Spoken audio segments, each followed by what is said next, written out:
Hey guys, what's up? This is Mel, and I'm here to talk about Supernatural, episode 1202, titled Mamma Mia, which premiered Thursday, October 20th, 2016 on the CW. Guys, quick reminder, this is my first genuine response about this episode, as I'm recording within the same night. It's roughly been 15 minutes since it ended for me, so there's that. I only own my thoughts and opinions on the episode, or about where I think this season will take us. Any photos used, I don't own them unless they have my face. And this is made for fun. No money's being made for this, so just keep that in mind. And with the 10-minute clock, let's get started. So something new that we learned in this episode.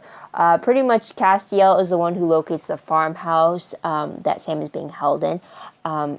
He looked into real estate that Dean suggested, looking for any of the recent ones for that, while Dean and Mary try to adapt to each other's presence back at the bunker. So once they found out the location, all three went. Castiel could only go so far because of the heavy warding apparently that was around the place, but Dean manages to get caught, only for that to be a stunned reunion between him and Sam. But now there's leverage against Sam to reveal all codes and names of American hunters and the Menela's database in their bunker home base. Both of them remain quiet though, and they're both rescued by Mary stepping in, stunning Sam, impressing Dean, and Lady Bethel is just stunned. There's a fist fight between the two ladies before Mary gets the upper hand. Then Dean gets free, only for some magic to happen in Lady Tony's advantage, but Dean uses brute force and severs that connection, only for them to be interrupted by another British guy. Apparently he's kind of like the boss or supervisor of Lady Tony. I didn't catch the name. His name is either Mick, Nick, or Brick, one of those rhyming words for that. And he offers an alliance with the Winchesters, wanting them to kind of open their arms and kind of come into the fold of the British men of letters, while they are wary of the offer, and later on they decide that they're not buying it, but they need to find more about them. So there's that. But car ride home, we do find out from Mr. Mick, Nick, or Brick that Lady Tony Bevel's original mission was to find American hunters and befriend them, to bring them into the fold of the British men of letters, make alliances, not torture them for the information. Honey and vinegar and all that. So there's that.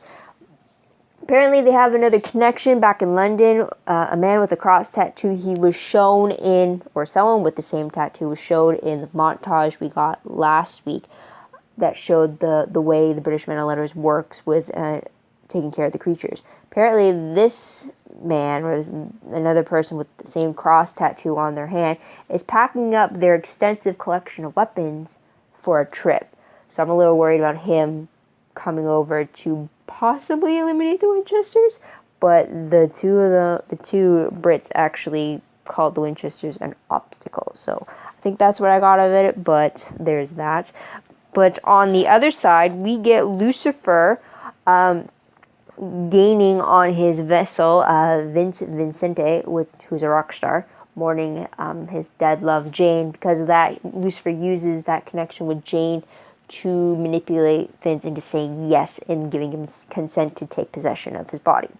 Moments after that, Rowena gets a lockdown on Lucifer, and they prepare for his arrival. Lucifer wants to throw him back from Crowley, and Crowley places Rowena in the crosshairs by trying to get her to send Lucifer back to hell.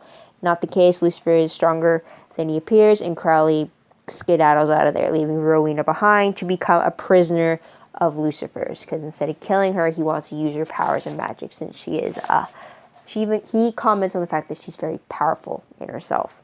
So there's that. So what was the most shocking moment of the episode? Well, first off, it starts off with Sam in bed with Lady Tony. I'm like, hello, no way did they go from her torturing him to him being pleased in bed with her. It's like, there's no way at all. Plus, I didn't see the anti-possession tattoo on Sam. Did he not ever get it redone after Gadriel burned it, or after Crowley burned it off him when Gudrun was taking possession of him back in season 9. I'm just wondering about that too. So that really stunned me. Also, the fact that the first time we see Rowena is when she's on a date.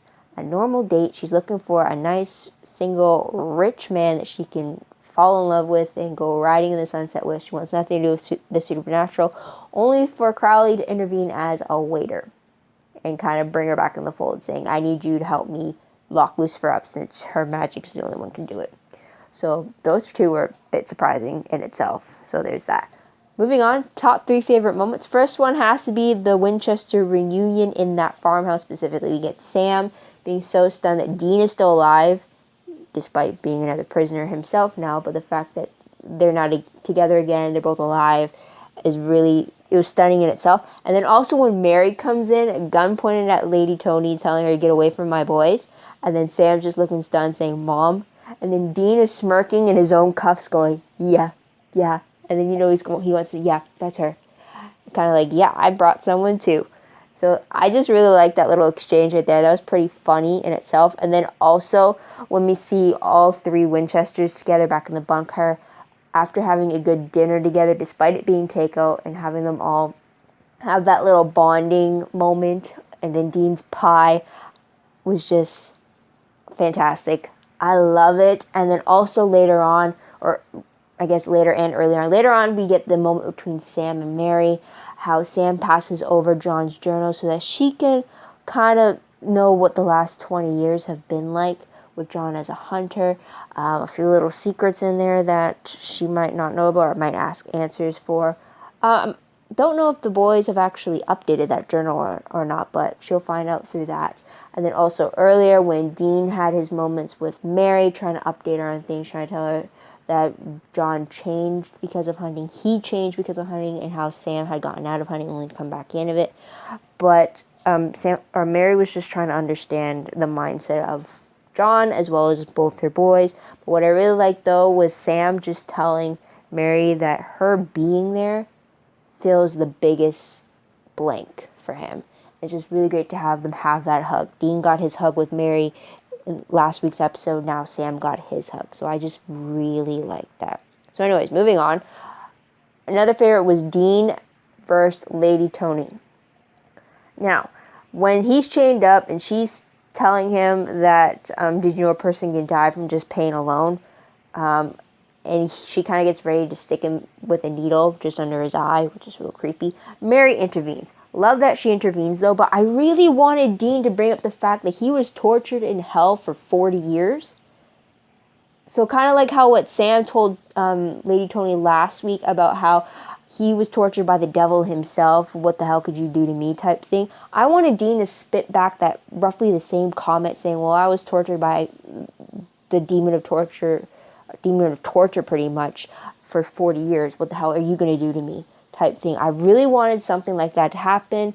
Unfortunately, he didn't. I did get my hurrah moment when Dean hands over the gun to Tony to spare Mary from suffocating, only to punch her in the face so that it knocks her out and breaks the spell, and then pointing out the fact that he knew what the spell was and how killing her wouldn't make the spell permanent. So it was just, I really like that Dean came out on top of that. I kind of wish that he could have fully executed his threat against her, because Sam was not in one piece, and like he threatened in the first episode that he would come back and make her pay for it. So anyways, there's that.